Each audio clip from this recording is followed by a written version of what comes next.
everyone, happy Sunday. Thank you so much for joining me this week. This week we're going to talk about words or actions and which is more important. So we're going to hop right into our Bible lesson and we're going to see what Jesus has to say.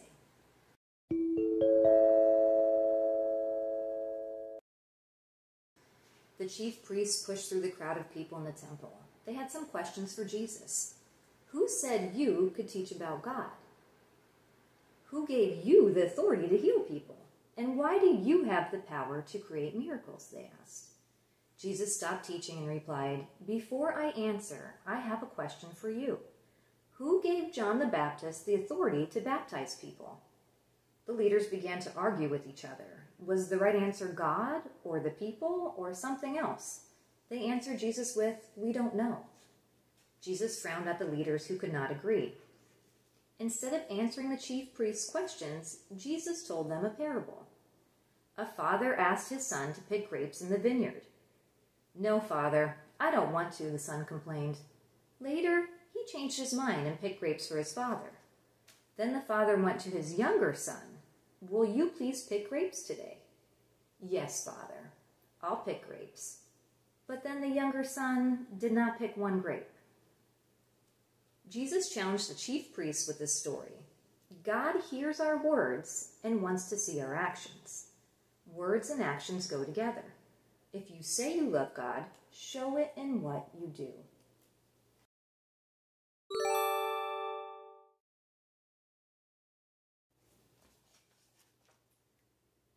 What did you think about the parable that Jesus told? It was confusing because the father asked the first son to go pick grapes. The son said, No, I don't want to. But then he went and did it. And then when he asked his second son, Could you please go pick grapes? The son said, Yes, I'll go pick grapes. But then he didn't do it. So that causes a lot of confusion. And that applies to us. If what we say and do don't match up, it causes people to doubt us, and it causes a lot of unnecessary confusion. So I want you to stay tuned and watch this video because this illustrates perfectly what happens when words and actions don't line up.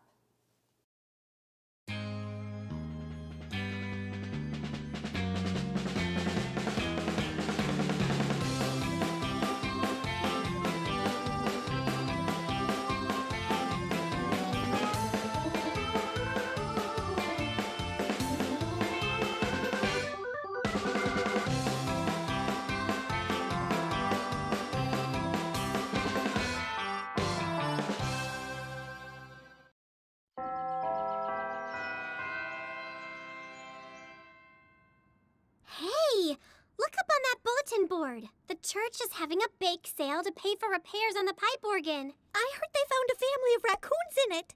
They've got all kinds of jobs we can sign up for. I'm going to help with, the cake booth. What about you, Clara? Me?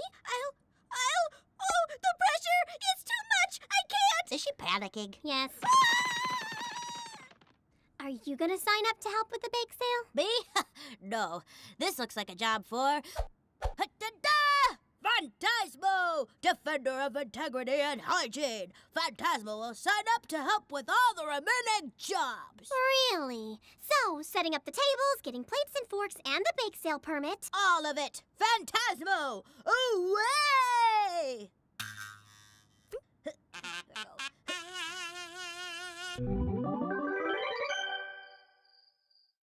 Hey, Gig, how's it going? Otto, where have you been? You said you would set up the tables, get the forks and plates, and a city permit to sell baked goods. I didn't volunteer for that. Phantasmo did. And I'm sure he's on top of it. Really? Ooh, cake. See? Can I have a piece of cake? Or not, if you... Sure, Clara.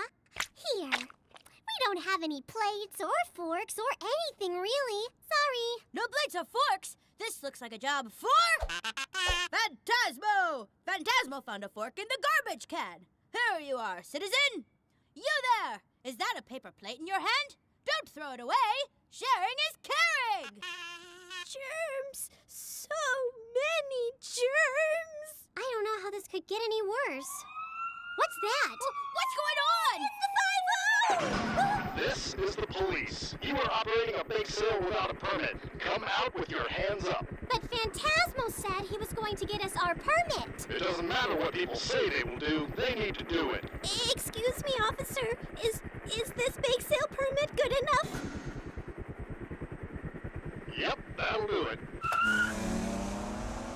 Clara, you did something for the bake sale. I thought you said you couldn't help. I just couldn't take the pressure of everyone expecting me to do something. I wanted to help, so I volunteered for things in my head. Oh, and I've got plates and forks, too. That's weird, but it's wonderful. You're a hero. Greetings, citizens. I am, Illusion Lad, sidekick to Phantasmo. Phantasmo sends his apologies. He was unable to save your bake sale due to an international emergency. Uh-huh. Ha! I must go now. Illusion Lad, away! Here we go.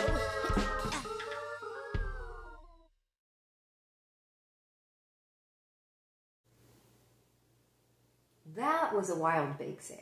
It started off very rocky. The police showed up. Now, that could have been avoided if Otto, or as he was calling himself in the video, Phantasmo, would have done what he said he was going to do. But he didn't do any of the things he said he was going to do. And Clara, she wanted to do things, but she was too afraid to commit to it. So she planned on doing things, but she was too afraid to say that she was going to do them. So then nobody knew that those jobs were going to get done. So the real problem was that the words and actions of the kids in this video, they didn't match.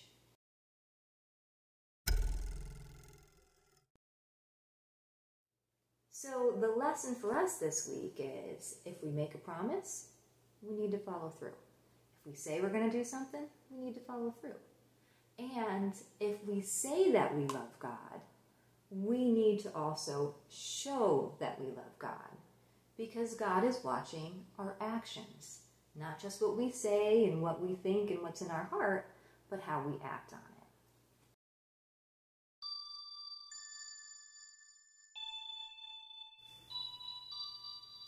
All right, let's close with our prayer. Let's put our hands together and bow our heads. Dear God, thank you for our many blessings.